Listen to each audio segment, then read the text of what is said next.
আসসালামু আলাইকুম রহমতুল্লাহ।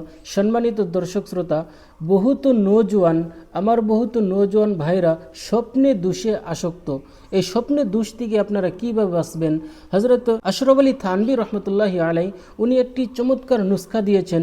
এই নুস্খা যদি আপনি আমল করতে পারি, তাহলে যে স্বপ্নে দুষের যেটা প্রবলেম, স্বপ্নে দুষ সচরাচর যে আপনার হয়, প্রত্যেক দিন আপনার নিয়মিত স্বপ্নে দুষ হয়, আপনি বহুত বেমারে চলে যাইতেছেন, তাহলে এই ছোট্ট নুস্খাটি আমি আমল করি, তাহলে অবশ্যই ইনশাল্লাহ আমরা স্বপ্নে দুষ থেকে বাঁচতে পারবো, আর আপনার সিহাত তন্দুরস্ত ভালো থাকবে। নুস্খাটি হলো 30 নম্বর পারায় অবস্থিত।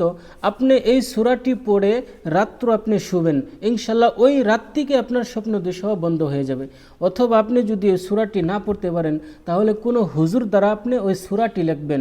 এই সূরাটি লিখে আপনি কাগজের মধ্যে লিখে কাগজ আকারে আপনি এই জায়গায় বেঁধে রাখেন, অথবা গলা মধ্যে আপনি বেঁধে রাখেন তাবিজের মতো।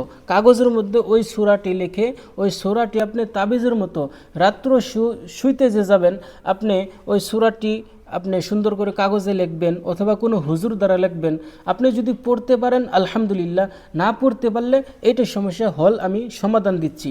ওই সূরাটি কাগজে লিখবেন, তার উপরে আপনি কোনো কিছু দিয়ে আপনি কাগজটা বাঁধে দিবেন, তাবিজের মতো বানাবেন। তার মানে সূরাটির কাগজটা কিছু দিয়ে ঢাকবেন, ঢাকে গলার মধ্যে রাখেন, অথবা আপনি ডাইন হাত মনে রাখবেন, ডাইন হাতের এই বাজুর মধ্যে আপনি বাইন্দা প্রত্যেক দিন রাত্র শোয়ার জন্য যান, সকাল ওটা আপনি খুলে রাখবেন। এইভাবে যদি আমি আমল করতে পারি, আলহামদুলিল্লাহ বিফলে যাবে না। হযরত আশরাফ আলী থানভী রহমতুল্লাহি আলাই উনি বর্ণনা করেছেন সূরাতুল মাআরিজ, মনে রাখবেন সূরাতুল মাআরিজ 29 নম্বর পারা অবস্থিত।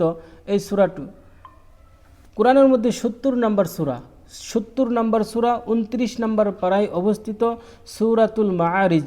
সাআলা সাইলুম বিআযাবিন ওয়াকি'। এই সূরাটি আপনি পারলে পড়বেন, পরে শোয়ার জন্য যাবেন, অথবা আপনি যদি না পারেন তাবিজ আকারে লিখে গলায় অথবা হাতে বাঁধিবেন। ইনশাল্লাহ সুম্মা ইনশাল্লাহ আপনার স্বপ্ন দিশ ওই দিন থেকেই বন্ধ হয়ে যাবে। প্রত্যেক দিন নতুন ভিডিও পেতে হলে আমার এই ছোট্ট চ্যানেলটি আপনি অবশ্যই সাবস্ক্রাইব করে বেল আইকন দাবায় রাখবেন, আপনি আমার ভিডিও অবশ্যই পাবেন। আগামীতে দেখা হবে। আসসালামু আলাইকুম ওয়া রাহমাতুল্লাহ।